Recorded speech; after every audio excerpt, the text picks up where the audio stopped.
Welcome to The People's View, a program dedicated to discussing local, state, and national issues and their effect on the American people.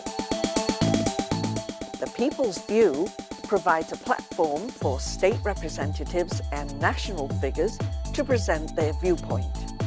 Whether it's social, economic, or financial topics, you'll hear it on The People's View.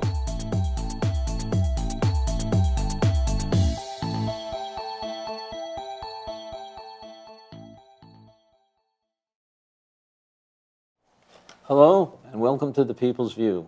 This is Carl Seidel, and my co-host, Kevin Avard, representatives from Ward 1.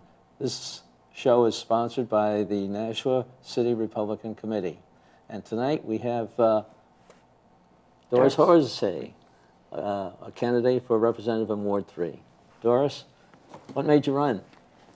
I have 6 kids. I've been educating them in Nashua for 30 years. Well, not 30 years, but I've been living in New Hampshire for 30 years. And I've had a lot of run-ins with education, whether it be in the public school or homeschool. So it was an issue that I was always bumping into the wall, and I decided to do something about. When they passed the law in 1990 that really regulated homeschooling, I decided that I need to do something to fix it. So I got introduced to all kinds of legislative hearings in Concord. And I opposed the law when it went in. I was the only homeschooler that opposed it because it's unconstitutional. The things that they were demanding of us exceeded anything in the public and private sector. So I said, we got to fix this. And I've been working on it for 22 years, on and off. And my last child just went off to college. So now it's time for me to get 2 feet into the legislature and continue the fight. It's a lot of work. Well, you might think it's a bunch of juveniles if you get up there, too, sometimes. Well, it is a big body, 400 people, but I think now that I've had more and more time and I understand it better, we've had 2 bills that went through this year to fix homeschooling. It's not totally fixed, but it's a good step in the right direction. And I've also been in and out of the public schools, and I want to give parents there a bigger voice. Because why did homeschooling start? A lot of people felt that the public schools weren't listening to them, so they left. I never had kids thinking that I would leave until it hit me. So I'm like trying to fix it from inside and outside so people can homeschool them full-time or maybe part-time or whatever combination works best for the children. I know you've gotten a few endorsements from some Liberty people. The New Hampshire Liberty Alliance, I was their Activist of the Year, and I've been endorsed. The Republican Liberty Caucus has endorsed me, and then the PAC, the New Hampshire Families for Education, which is a PAC I started 2 years ago with a couple other mothers and families.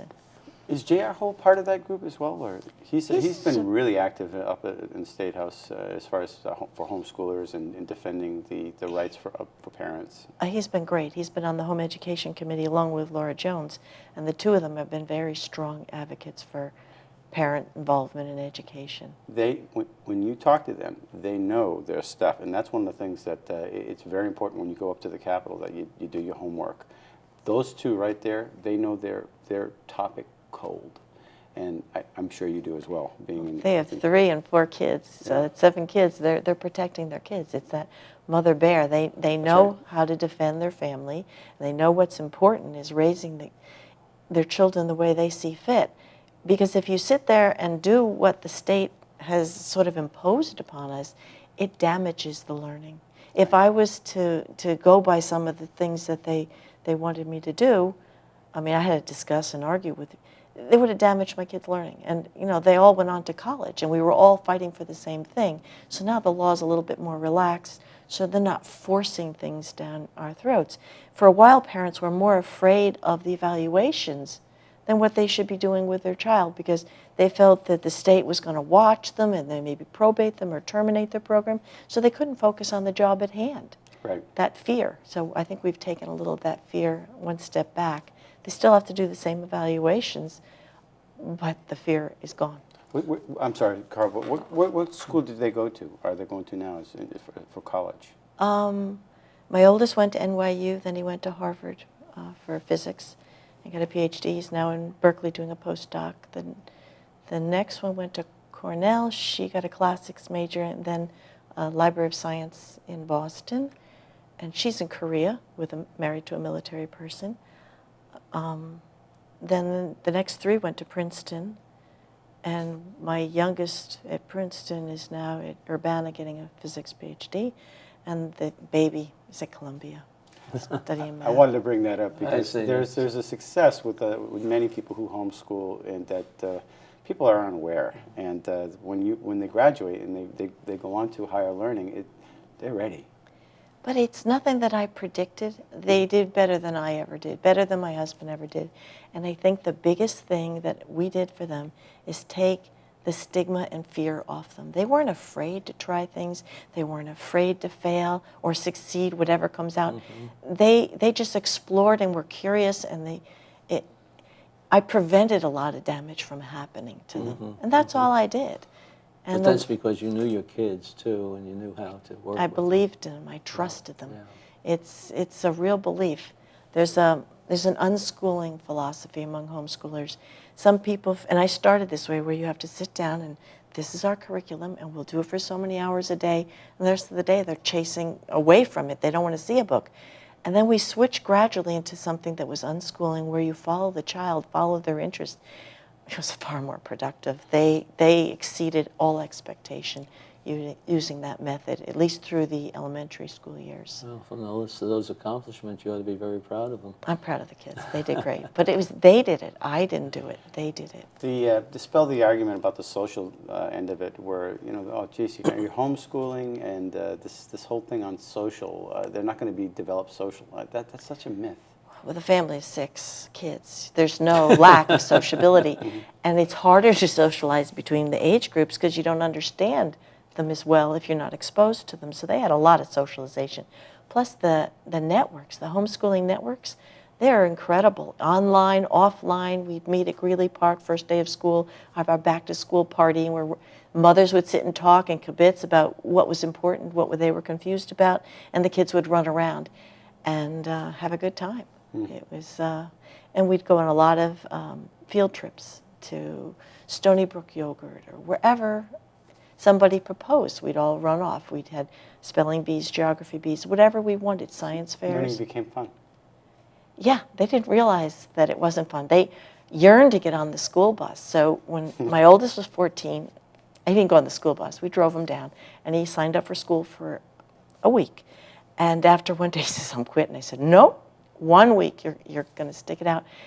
He goes, now I understand a lot of things I didn't understand. And because at home, he was treated almost like, not like an adult, but he's respected. He goes, the benefit of the doubt doesn't go to the kid. And he was thrown into the library. He was very upset because they were going to do a lab, and he hadn't taken the 10 rules of proper etiquette in a lab, safety rules. So he didn't get to see the lab. That's why he went there. So he was very disillusioned, and he didn't go back. He never went to public schools. The others did. He went to the community colleges and struck out right for those lab courses and had a great time. Well, there's education, then there's, how do we bring jobs to New Hampshire? How do we support that? How do we help our economy? I thought these are other issues that we're talking about. What do you propose? Well, I came to New Hampshire because of the low taxes and no sales tax, and I thought it was a great state to live in. All my kids have left. I mean, maybe some of them will come back. They say they want to be closer when they have children. I only have 2 grandchildren, but the jobs aren't here. So we have to do something about lowering the taxes, helping the jobs return. I think we can do it. Oh, I know we can do it. I think that's one of the things we have to Once we emphasize. focus on what the problem is, I think we can solve it. I wanted to ask you one more question about the school. Did homeschooling, you have to take those standardized tests that they have to? There were options. There was, the law required either a portfolio review by a certified teacher or a private school teacher or a retired teacher, or a standardized test or any other mutually agreed upon method.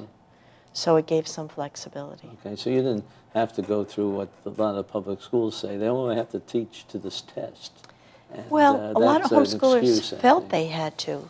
And I didn't like it because I had a couple students that didn't learn to read till they were 9. And those 2 turned out to be valedictorian from the high school. So I think there was just other social reasons. They watched their older siblings read these books with fine print and no pictures. So it seemed like an insurmountable task, was the first one out of the box, said, oh, I can do this.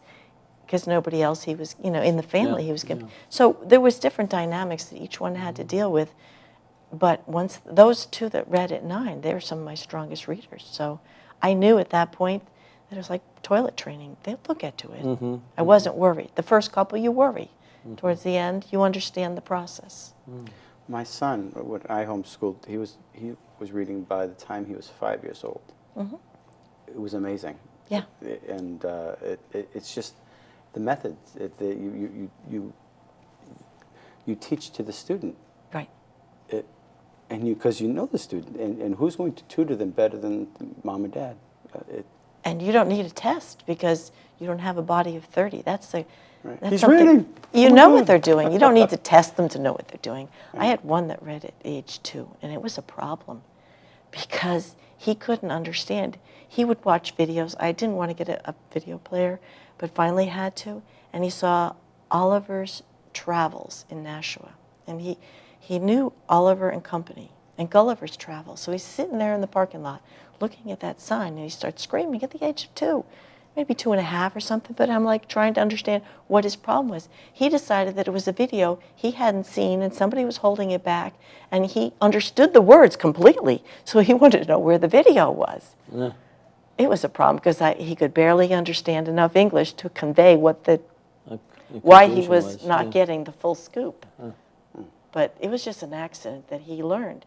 He was watching his 2 older sisters fight over letters, and he decided letters were everything. So wherever you go, you could give him a box. You could see a license plate. That kid was so happy doing something what we think was so easy. But, and then he learned early in self-defense because they got tired of Dumbo all the time. Oh. So they said, this is Dumbo, and they put something else on. He had to start reading labels. That was my son's favorite movie, actually. It was. He loved it. Set him there, and he was... it's very soothing. Yeah, very. Did you have anything like dyslexia to deal with? I say that because my late wife was a teacher, and she taught our youngest one who had dyslexia. I didn't have that. I had what I call math phobic. And a couple of them, where I found out they sort of hit the wall on math, and what you needed to do was just decompress and not do any math, and then come back a few steps back and start up again. And my 5th child is now getting a PhD in physics. He was math phobic for a short period, and I have another one that I didn't understand how to get her over it as well, and she's over it, but not as well as I could have if I understood how to take 5 steps back and wait. Just wait till they're ready. Yeah. Because their minds develop at a different rate. And unless it's developed, then you're pushing, and I think you're creating problems. At least their perception of themselves. I'm not as somebody who succeeds. That in itself. The cookie cutter approach does not work for everybody. No, and that's what our public school system is, and that's why I want to go up there to Concord and straighten it out. In the 1800s, we had a district system in New Hampshire and all across the East Coast. Horace Mann hated it. He said it was the worst law ever because it decentralized schools. We have a constitutional guarantee of independent school districts. I want to leave the school districts that we have in place, but if you want an independent one, it took a written petition of 10 property owners to the selectmen or aldermen, and you created a new school district. 100% of your school portion of your property tax went to that new school district. So you have we had 2,000 plus school districts with a much smaller population, average of 30 kids in a school district. We have 12,000 in Nashua in one school district. If people are happy with it, that's fine. But some of the homeschoolers, maybe some of the people that are chasing charter schools, maybe they're not as happy. So I want to strengthen the public school system by recreating that and allowing parents to locally work within their communities to build strong schools. Do you have a separate entity to do that, or can you have that within the current public school system structure? The Constitution wasn't changed to disallow that, so it's just a statutory change. No. Used to be in statute. They started in 1805. They created the district system. And then a few years later, they put a penalty if people didn't, the selectmen didn't respect the divisions that people wanted. And then they upped the ante to make sure. And then the mid-1800s, we had 2,600 something school districts, partly maybe transportation, but there's that solidarity that you understand this is your district and it's teaching things that you believe in, so you get behind your You student. take ownership in it, right? Yeah, so the student goes there, he knows mom and dad believe in it instead of mom and dad are pulling out their hair. Kids aren't stupid. They know if mom and dad thinks what they're doing in school is stupid, They tune out. they do know. So I want to get everybody 100% involved again, and I think we leave what is, fine. If people like it, fine. If you want a separate school district that doesn't necessarily have state mandates, state funding, so that it's independent. If you choose to be part of that system of funding, and which is a problem, how we're going to fund it, fine. But if you want to be separate, you should be allowed to work within your community and build a very strong school. I got to tell you, my heart swells whenever you use that word, constitution. Oh.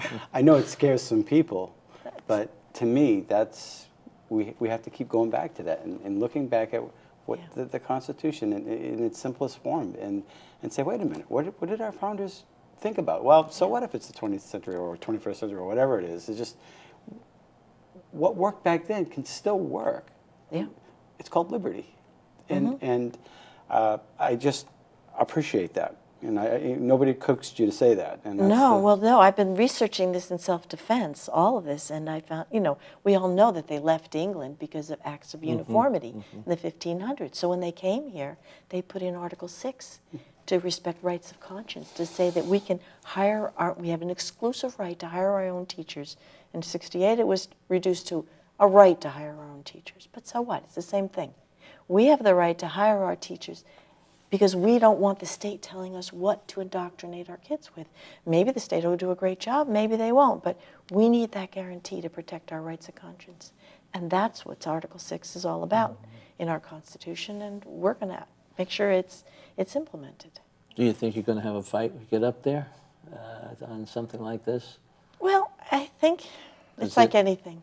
You can have a debate where you go head-to-head, or you can have a debate where you try to work with people to help them understand why they want it too. Because there's a lot of people up there that want to combine districts now because they think they're too small and whatever. 12,000 students in Nashua. Well, not is Nashua, not obviously, small. but there must be 75% of the area of New Hampshire has small districts. We're allowing homeschoolers to have districts of 1 and 2 kids. No, I'm not essentially. saying it's wrong. So I'm just saying we know I it's think it's going to be a effective. battle. I know it's effective learning, even without all the credentials. Parents can do it at home. So we know we have the power. So we're going to, and it's better for homeschoolers to work with each other. So here you are creating communities, building communities. I don't see why anybody would be opposed if they understand it and didn't feel that it was a threat to their existing districts. There'll be some that'll oppose it. Well, I understand I that, can but guarantee it. but first do no harm. What you've got in place, do no if harm. people like it, let them continue. Because if they like it, their kids will do well there. Right. And those of us that may see another alternative as better or more parental involvement is something that's to be... New ideas seem to challenge the establishment, and I think people are just lazy. They're looking at, I'll let them take care of it, you know. But that's what's happening. It's becoming a babysitting job rather than a learning job. But I think they're going to be open to it because every year you have some kind of academic reform. We're going to have this new math program, this new English program, this new testing. They're always reforming. So they understand that change is possible, change is needed, change comes repeatedly. So we're just giving them a different type, an organizational change. Because I think this one will have more power behind it. Well, I hope so. I hope they really work at it and look at the change and then evaluate the change. Because what I don't see is I see them jumping around to different whatever's new. But they're not. Our legislature isn't jumping around to it. These are imposed by the state, imposed by the federal, and they find different policy groups that create these policies. We're not doing this. It doesn't empower us. And we can still seek their advice, and we can still use their programs. But it's so much better if we choose to use it, and we're happy about it. And I think that as long as you don't threaten what they've got and they love, just allow diversity. I mean, take their guidance, but not always diversity. This is all about diversity, enabling it. What's your website? Do you have one? www.dorishohensee.com. You can spell the last name. You're doing well, but. And do you have an email as well, or that you can put out there for? It's just my name, doris.hohensee@myfairpoint.net. Great. Well, that's good. I'm sure some of our people will be contacting you. I hope Good so. luck in your election. Thank you very much. And thank you all for listening in. And don't forget, this is sponsored by the Nashua City Republican Committee, and they have a website too. It's called NashuaGOP.org. On there, you'll see the different programs we have, the stakeout on August 25th at the Crown Plaza, and other events that we sponsor. So please look at that, and you can also see old shows on that website also. And thank you very much for tuning in. It's Carl Seidel and Kevin Avard and Doris Hohensee saying good night.